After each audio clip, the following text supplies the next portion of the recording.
Bonjour, aujourd'hui nous allons regarder la construction d'une fusée à eau telle que présentée devant moi.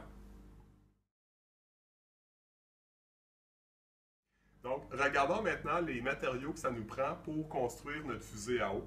Donc, on a besoin d'un bouchon de caoutchouc numéro 3 à un trou. Nous avons besoin d'une valve de chambre à air, comme chambre à air de vélo par exemple, ça fonctionne bien. Nous avons besoin de 2 bouteilles de 2 litres.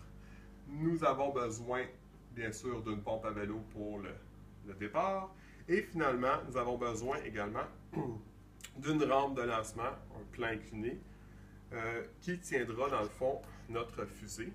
Et là, on peut ajouter différentes composantes là, à notre bouteille, comme des ailes. Passons maintenant à la partie fabrication de notre fusée. Alors, on reprend nos 2 bouteilles.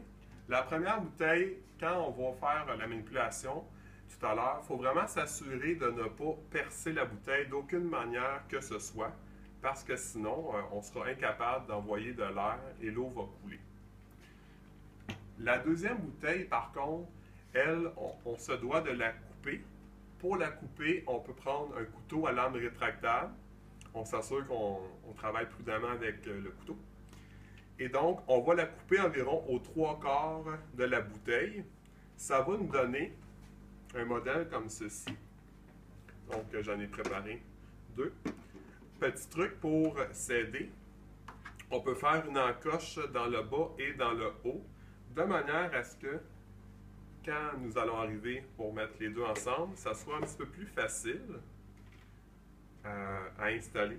Et par la suite, nous pouvons prendre du ruban adhésif et faire plusieurs tours de façon à ce que ça soit vraiment solide.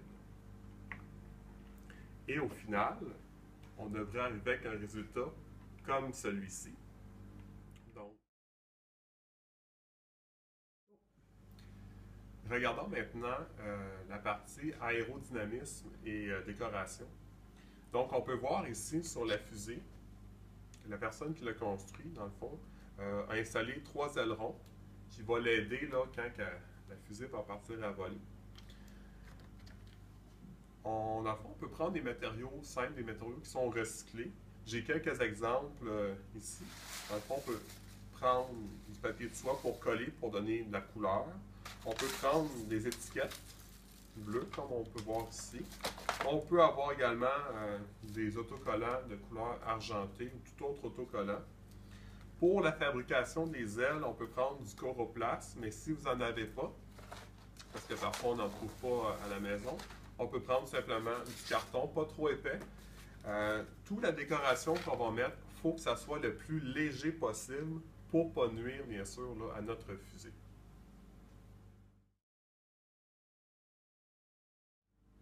Une fois que vous avez choisi les différents matériaux recyclés, il y a 2 manières de les fixer, de les installer sur votre fusée. Je viens de couper ici une de nos ailes. Je peux soit la coller avec le ruban adhésif ou prendre un pistolet à colle chaude pour l'installer. Par contre, avec le pistolet à colle chaude, puisque c'est brûlant, il faut faire vraiment attention, il faut être délicat pour ne pas percer la bouteille par la chaleur. Alors, le conseil que je peux donner, dans le fond, c'est de mettre la colle directement sur l'aile, comme ça ici, et immédiatement venir l'installer sur notre fusée. Et là, vous ne risquez pas de faire un trou dans votre bouteille.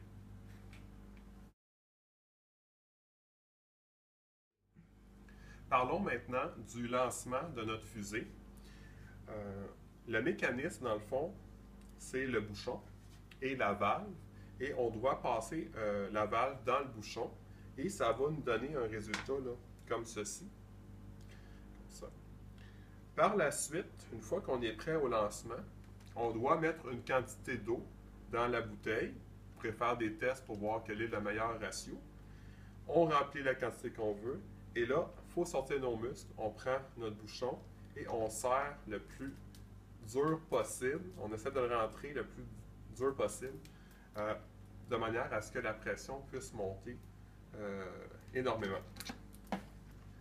Et nous sommes prêts, bien sûr, au lancement. Nous prenons la pompe à vélo.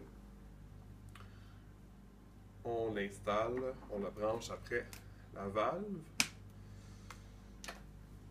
Et il nous reste plus juste qu'à pomper pour faire monter la pression. Et la fusée partira bien sûr là, quand la pression sera trop grande.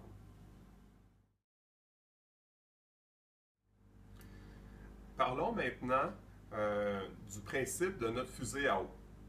C'est un principe bien sûr d'action-réaction. Alors tout à l'heure, quand j'ai dit que le bouchon, il faut vraiment le serrer avec force dans le but qu'il soit vraiment rentré sous pression. Ensuite, on envoie l'air dans la bouteille et là, il va y avoir un déséquilibre, c'est-à-dire que la pression va être plus grande dans notre bouteille et moins grande sur le bouchon, ce qui va faire sortir le bouchon. Ensuite, se produira la réaction suivante. L'eau sortira rapidement, ce qui représente notre action bien sûr, mais en sortant, l'eau va propulser notre fusée. Et donc, la propulsion se trouve être notre réaction, d'où le principe action-réaction, bien sûr. Donc, nous sommes maintenant rendus à l'étape du décollage. Petit conseil, ne pas vous mettre trop près de la rampe.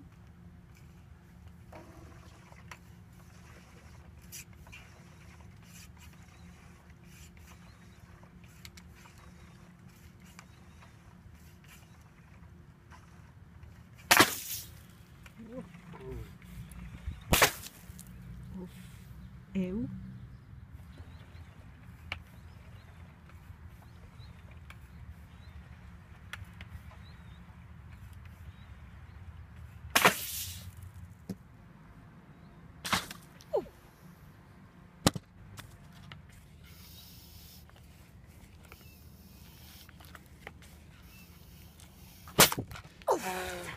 Alors voilà, j'espère que vous avez aimé notre démonstration à l'extérieur et notre courte explication sur notre fabrication de fusées à eau.